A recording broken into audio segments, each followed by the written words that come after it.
राज्यात पहिलं पाऊल पत्रकारितेचं जगावेगळं. नमस्कार लाईव्ह. आम्ही करणार आहोत पत्रकारिता सर्वसामान्यांसाठी, प्रत्येकाच्या सन्मानासाठी. आम्ही तुम्हाला मिळवून देणार आहोत तुमचे हक्क. आमचा लढा असणार आहे तुमच्या प्रत्येक वेदनेसाठी. नमस्कार live. WhatsApp, Facebook, Twitter, email यांच्या माध्यमातून तुम्हाला मिळणार आहे जगाची खबरबात. नमस्कार लाईव्ह, बातमी तुमच्या जवळ.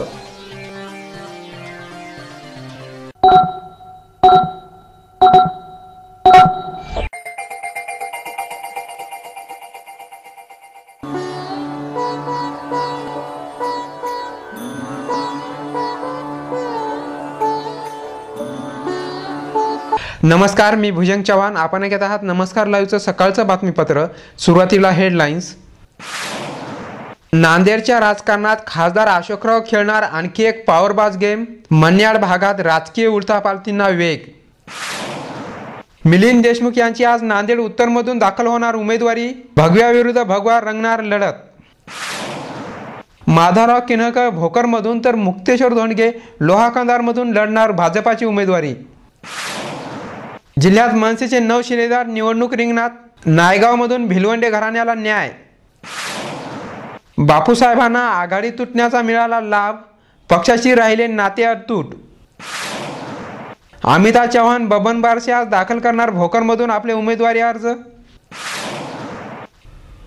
आता बातमीपत्र विस्ताराने. राज्यासह जिल्ह्यामध्ये फोडाफोडीच्या आणि हेळदावीच्या राजकारणाला उधाण आले आहे. संपूर्ण राज्यभरात नेहमी चर्चेला जाणारा लोहाकंदार मतदारसंघ आता पुन्हा चर्चेला आला आहे. तो नेत्यांच्या अदलाबदलीने राष्ट्रवादीकडून तिकीट मिळणार नाही असे संकेत असताना माजी आमदार प्रताप पाटील चिखलीकर यांनी शिवसेनेमध्ये प्रवेश केला.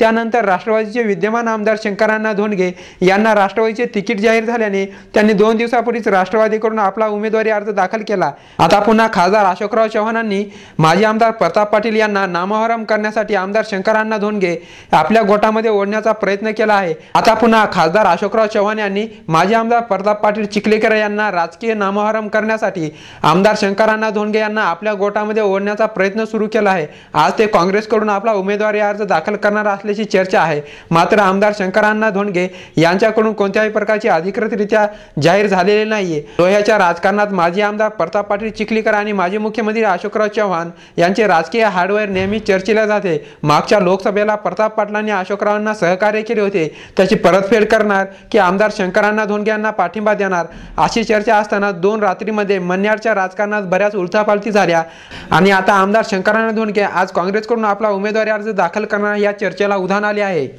नांदेड उत्तरमधून शिवसेनेची उमेदवारी कुणाला असा प्रश्न असतानाच जिल्हा प्रमुख प्रकाश कोडगे, माजी महापौर सुधाकर पांढरे, माजी खासदार सुभाष वानखेडे यांची नावे चर्चेला जाऊ लागली.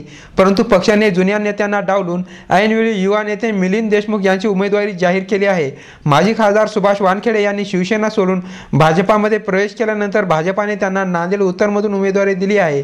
तर शिवसेनेने त्यांच्या विरोधामध्ये मोठा जनसंपर्क असलेले युवा नेते मिलिंद देशमुख यांना उमेदवारी दिली आहे. त्यामुळे या मतदारसंघामधून पालकमंत्री डी.पी. सावंत यांच्या विरोधात अल्पसंख्याक नेते असा सामना दिसत असतानाच शिवसेनेचे मिलिंद देशमुख विरुद्ध वानखेडे असा दुसरा भगव्या विरुद्ध भगवा सामना रंगणार आहे. आज सकाळी 10 वाजेच्या सुमारास मिलिंद देशमुख आपला उमेदवारी अर्ज दाखल करणार आहेत. त्यासाठी नांदेड उत्तरच्या ग्रामीण भागातून शेकडो वाहनांनी हजारो शिवसैनिक कार्यकर्ते सकाळपासूनच मिलिंद देशमुख यांच्या घरासमोर जमा होत आहेत. भाजपाने रात्री उशिरा आपल्या उमेदवारांची यादी जाहीर केली. त्यात भाजपात नव्याने दाखल झालेल्यांना संधी देण्यात आली आहे. भोकर मतदारसंघातून काँग्रेसचे अमिताभ चव्हाण यांच्या विरोधात माधवराव पाटील किनळकर यांना उमेदवारी देण्यात आली आहे. तर लोहाकंदार भागातून देखील लोकसभेच्या पार्श्वभूमीवर भाजपात दाखल झालेले मुक्तेश्वर धोंडगे यांना उमेदवारी देण्यात आली आहे. त्याचबरोबर मुखेडचे गोविंद राठोड यांना नागपूर, मुंबई, दिल्ली या वाऱ्यांना यश मिळाले असून त्यांना मुखेड मतदारसंघातून उमेदवारी मिळाली आहे. देगलूर मतदारसंघातून मारुती वाडेकर तर नांदेड उत्तरमधून काल सायंकाळी शिवसेना सोडून भाजपात आलेले माजी खासदार सुभाष वानखेडे यांना उमेदवारी मिळाली आहे. नायगावमधून राजेश पवार हे आज आपला उमेदवारी अर्ज दाखल करतील. त्याचबरोबर नांदेड दक्षिणमधून काँग्रेसमधून भाजपामध्ये नव्यानेच आलेले दिलीप कंदकुर्ते यांनी उमेदवारी अर्ज दाखल केलेला आहे. राज्यामध्ये महाराष्ट्र नवनिर्माण सेनेने आपले 224 उमेदवार जाहीर केले असून त्यात नांदेड जिल्ह्यातून सर्व 9 उमेदवारांचा समावेश आहे. मनसेने जाहीर केलेल्या पहिल्या यादीत नांदेड जिल्ह्यातील 6 उमेदवार होते. त्यात किनवटमधून धनलाल पवार, भोकरमधून माधवराव जाधव, नांदेड उत्तरमधून दिलीप ठाकूर, नांदेड दक्षिणमधून प्रकाश महारावार, लोह्यामधून रोहिदास चव्हाण यांची नावे आधीच जाहीर होती. रात्री उशिरा जाहीर केलेल्या दुसऱ्या यादीत देगलूरमधून पार्वती सूर्यवंशी, मुखेडमधून यशवंत सुभेदार. रात्री उशिरा जाहीर केलेल्या यादीमध्ये देगलूरमधून पार्वती सूर्यवंशी, मुखेडमधून यशवंत सुभेदार तर हदगावमधून सुरेश सारडा यांना उमेदवारी देण्यात आली आहे. नायगावमधील भिलवंडे घराणे हे राजकारणात सक्रिय आहे. भाजपाकडून श्रावण पाटील भिलवंडे यांना उमेदवारी नाकारल्यामुळे मनसेकडून त्याच घराण्यातील रवींद्र भिलवंडे यांना उमेदवारी देण्यात आली आहे. वेळ झाली आहे छोट्याशा विश्रांतीची. तुम्ही ऐकत राहा नमस्कार लाईव्हचं सकाळचं बातमीपत्र. आरोग्य, व्यवसाय, शिक्षण व आर्थिक प्रगतीतील अडथळ्यांचे मूळ कारण म्हणजे वास्तुदोष. आमच्याकडे कौटुंबिक अडचणी, व्यवहारातील समस्यांवर खात्रीशीर सल्ला मिळतो. आपल्या राहत्या घराचे वास्तुदोष काढा आणि झपाट्याने प्रगती करा. नवीन बांधकाम वास्तुतज्ञाच्या सल्ल्यानेच करा.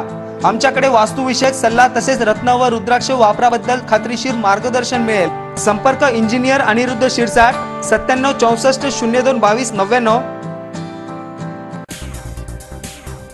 शुभेच्छा पाठवा सुंदर बुकेसह. संपूर्ण भारतात आणि 190 देशात कुठेही बुके पाठवण्याची सोय फक्त फ्लॉवर अँड फ्लॉवर्सवर. Bouquet, stage decoration, room decoration आणि कार डेकोरेशनचे सृजनशील नाव flower and flowers, centre point, Shivajinagar, Nanded. संपर्क 73 50 62 56 56. प्रत्येक समारंभाची रंगत वाढवतात ती फुलं आणि फुलाची रंगत वाढवतात फ्लॉवर अँड फ्लॉवर्स.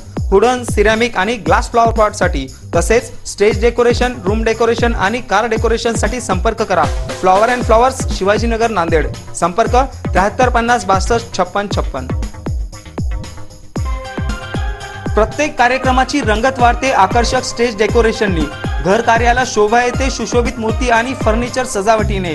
लग्न उत्सवातील स्टेज डेकोरेशन, शाळेचे प्रोजेक्ट, सजावटी आणि थर्मोकॉलच्या आकर्षक मूर्तीसाठी संपर्क करा. राष्ट्रीय पुरस्कार प्राप्त डेकोरेटर रवींद्र पाठक यांच्याशी. संपर्क 99 22 90 99 74. घर बांधकाम, हॉटेल, मॉल, महाविद्यालय, बंगलो तसेच रुग्णालय बांधकामासाठी लागणारे vitrified tiles, wall tiles, granite, Kadappa, sanitaries item, तांडूळ मिळण्याचे एकमेव ठिकाण म्हणजे सारडा ग्रेनाइट्स अँड मार्बल. घराच्या सुशोभीकरणासाठी बाथरूम, टॉयलेट, पार्किंग, किचनवटा आदींची उभारणी मार्बल शिवाय होणार कशी? त्यासाठी संपर्क करा Sarda granites and marble, Vidyutnagar, Nanded. तसेच गुंडेवार पेट्रोल पंपाजवळ, आनंदनगर, नांदेड. संपर्क 94 23 03 50 35. नांदेडच्या खवय्यांसाठी शुद्ध शाकाहारी आणि रुचकर भोजनाची उत्तम व्यवस्था. स्पेशल थाली दालबाटीसाठी प्रसिद्ध भोजनालय.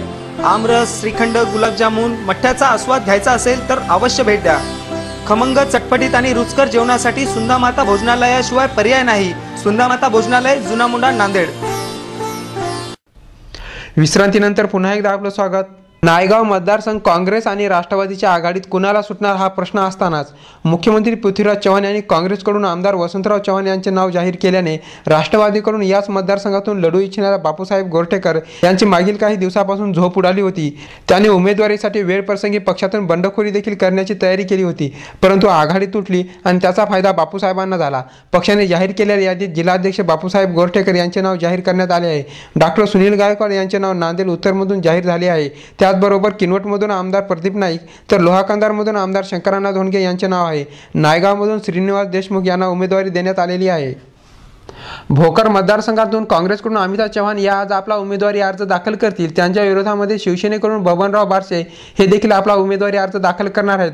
अमिता चव्हाण यांच्या उमेदवारीचे मागील 8 दिवसापूर्वीच खासदार अशोकराव चव्हाण यांनी सुतोवाच केले होते. तर शिवसेनेची काल सायंकाळी उशिरा यादी जाहीर झाली. त्यात बबनराव बारसे यांच्या नावाचा उल्लेख भोकर मतदारसंघासाठी आहे. शिवसेनेने नांदेड दक्षिणमधून जिल्हा प्रमुख हेमंत पाटील यांचे नाव जाहीर केलेले आहे. तर नांदेड उत्तरमधून मिलिंद देशमुख यांचे नाव जाहीर झालेले आहे. लोह्यातून माजी आमदार प्रताप पाटलांनी उमेदवारी अर्ज दाखल केलेला आहे.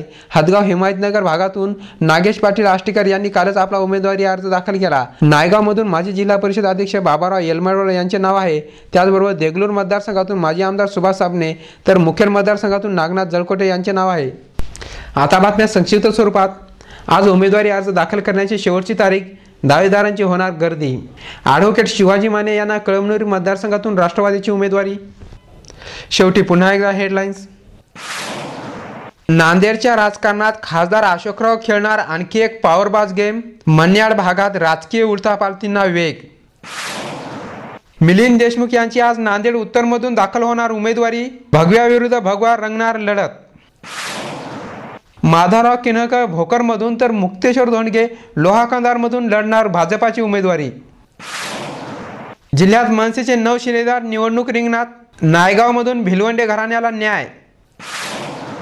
बापूसाहेबांना आघाडी तुटण्याचा मिळाला लाभ, पक्षाशी राहिले नाते अतूट. अमिता चव्हाण बबन बारसे आज दाखल करणार भोकरमधून आपले उमेदवारी अर्ज. आणि याचबरोबर नमस्कार लाईव्हचं हे बातमीपत्र संपलं. पुन्हा भेटूया. नमस्कार. जग आता जवळ आले. जवळ म्हणजे किती? अगदी तुमच्या मुठ्ठीमध्ये. तुम्हाला माहित नसतं की तुमच्या आजूबाजूला घडते काय, पण मी सुदेशना धुतमल सांगणार आहे तुम्हाला आजूबाजूच्या ताज्या घडामोडी. आमची पत्रकारिता असणार आहे समाजातील भोंदूगिरी पोखरून काढणारी. मी भुजंग चव्हाण तुम्हाला सांगणार आहे विकसित डोळसपणा समाजातल्या शेवटच्या टोकापर्यंतचा.